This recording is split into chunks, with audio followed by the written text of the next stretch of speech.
C'est parti pour le coup d'envoi. Tu es en train de regarder un match très important. Ton équipe préférée fait face à ses adversaires historiques. Si tu es dans la tribune pour les soutenir, c'est encore plus cool de voir les joueurs qui courent sur une étendue de gazon vert. Ces lignes de différentes nuances de vert sont pour les spectateurs. Les seuls joueurs qui sont autorisés à toucher la balle avec les mains sur le terrain sont les gardiens de but, et tu peux les repérer facilement grâce à leurs maillots qui sont d'une couleur différente. On leur a demandé de porter des maillots différents de leurs coéquipiers afin qu'ils puissent être repérés par les spectateurs. Cette tradition est née il y a plus de 100 ans, quand les maillots étaient légèrement différents de ceux d'aujourd'hui et que le jeu était plus lent. La seule chose qui n'a pas changé, c'est la taille du ballon. En 120 ans, la forme et la taille des ballons de foot n'ont jamais changé. On pense que ça affecterait la performance globale des athlètes. Si tu es en surface de réparation prêt à tirer, tu sais exactement avec quelle force, quelle pression et par quel angle toucher la balle. Les footballeurs s'entraînent en fonction de ces ballons précisément. Si on venait à les modifier, les athlètes devraient réapprendre complètement à jouer. Bien évidemment, ça ne changerait pas trop si la balle était légèrement plus grande ou plus petite. Mais la dimension de référence est juste parfaite pour le sport. Ah, j'allais oublier. Message pour les Américains. Quand je dis football, je parle évidemment du soccer, pas du football américain. Tu t'es déjà demandé à quoi servent les numéros sur les maillots des joueurs ? Comme pour le gardien qui porte une couleur différente pour que les supporters le repèrent plus facilement, les numéros de maillot identifient le joueur sur le terrain, parmi tous les autres. Chaque numéro signifie quelque chose. Quand un joueur est transféré dans une équipe, il doit choisir un numéro de maillot. Parfois, il peut choisir le numéro qu'il veut, mais en général, le numéro correspond au poste dans lequel il joue. Un buteur ne peut pas porter le numéro 1. C'est un numéro réservé aux gardiens. Un buteur est un joueur qui marque des buts et qui a une maîtrise particulière du jeu en surface de réparation.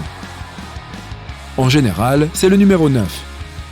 Ensuite, dans l'ordre, les numéros 2 à 5 sont pour les défenseurs. Les numéros 6, 8 et 10 sont pour les milieux de terrain. En général, ce sont ceux qui contrôlent le jeu. Ils font le lien entre l'attaque et la défense. Ils se déplacent beaucoup sur le terrain. Les numéros 7 et 11 sont les ailiers. Ce sont ceux qui font les passes décisives aux buteurs. Ils sont généralement rapides et très techniques. Voici ce à quoi correspondent les numéros des maillots en théorie. Aujourd'hui, les clubs ne suivent plus vraiment ces principes. Certains milieux de terrain peuvent avoir le numéro 7 et certains défenseurs le 6. De nos jours, le 10 et le 7 sont considérés comme les numéros les plus importants. Les supporters qui achètent des maillots avec leur nom dessus choisissent généralement le 7 ou le 10. Certains clubs ont éliminé certains numéros suite à des incidents avec les joueurs qui les portaient. Dans certains clubs, on peut aussi trouver des maillots maudits. C'est le cas des joueurs qui portent le maillot numéro 9 après un autre joueur qui a marqué plein de buts.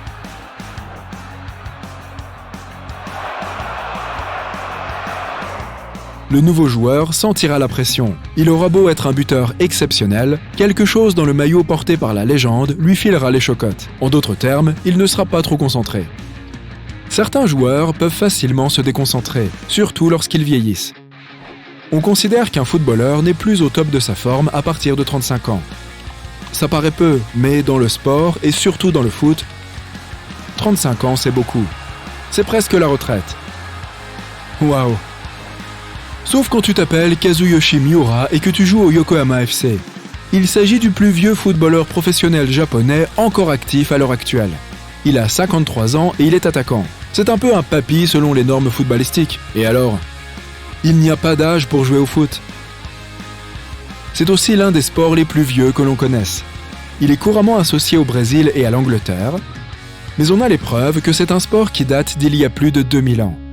On pense que c'est en Chine que le foot a vu le jour. L'Angleterre a récupéré ce sport, elle l'a amélioré et l'a transformé en ce qu'il est aujourd'hui. Les Anglais ont ajouté des règles, comme celle du gardien qui est le seul à pouvoir toucher la balle avec les mains, et d'autres règles pour limiter la violence sur le terrain. Pas de surprise, l'équipe la plus vieille du monde est une équipe anglaise. Le Sheffield FC a été fondé en octobre 1857 dans une ville du Yorkshire Sud. Ce club existait déjà depuis des années quand le Titanic a coulé. La tour Eiffel n'avait même pas encore été construite. Pas étonnant que le foot soit le sport le plus populaire du monde. La Coupe du Monde réunit des millions de spectateurs des 4 coins du globe. La route pour se qualifier en Coupe du Monde est longue et pénible. Tous les pays du monde participent. C'est bien ça. Techniquement, ton pays participe à la Coupe du Monde. Du moins aux qualifications qui commencent des années avant le tournoi proprement dit. Tous les pays, sauf quelques territoires précis, participent aux qualifications. Ces matchs passent relativement inaperçus et peu à peu, les équipes les moins fortes sont éliminées par les équipes les plus fortes de chaque continent. Petite anecdote, impossible d'organiser des tournois de foot au Groenland. Le gazon ne pousse pas à cause du froid et le gazon est un élément indispensable d'un terrain de foot selon la FIFA. Le Qatar est le premier pays du Moyen-Orient à organiser la Coupe du Monde. C'est aussi la première fois que le tournoi se déroule en hiver, tout simplement à cause de la chaleur. Impossible de jouer ou de regarder un match en été au Qatar. Un match de foot dure 90 minutes, soit 2 mi-temps de 45 minutes interrompus par 15 minutes de pause. Au mois d'août, les joueurs prennent une longue pause à la 30e minute pour boire. Les températures au Qatar en été peuvent atteindre les 48 degrés Celsius. L'humidité rend la chaleur encore plus insupportable. Mais en hiver, les températures baissent. C'est vraiment une Coupe du Monde unique. Si on considère que tous les stades sont équipés de climatisation pour que personne n'ait chaud. Le territoire et le climat jouent parfois en faveur de certains pays. Le Brésil et l'Argentine sont clairement les équipes les plus fortes d'Amérique du Sud. Oui, il y a aussi le Chili et l'Uruguay qui ont gagné d'importants tournois récemment. Mais ce n'est rien comparé aux deux équipes précédentes. Malgré le talent, tout le monde tremble quand il s'agit d'aller disputer un match dans le pays le plus haut du monde, la Bolivie. Le Brésil a perdu des matchs en Bolivie malgré une équipe composée presque exclusivement de grandes stars entraînées pour battre même les équipes les plus redoutables. Mais à une telle altitude, la concentration d'oxygène est inférieure à la normale, ce qui perturbe le jeu des équipes adverses, comme dans le cas des Brésiliens. Les Boliviens sont parfaitement habitués à ces conditions atmosphériques et leurs adversaires doivent être vraiment bien préparés pour avoir des chances de gagner. Sinon, ils peuvent apporter leur propre oxygène. Ah non, c'est pas possible. Autant pour moi. Le Brésil compte quelques-uns des meilleurs joueurs du monde et ça ne surprend personne que le joueur le mieux payé soit Neymar. En 2017, le PSG, le Paris Saint-Germain, achète ce magicien du foot au FC Barcelone pour l'incroyable somme de 220 millions d'euros. Aucun joueur au monde n'a jamais dépassé ni même atteint cette somme.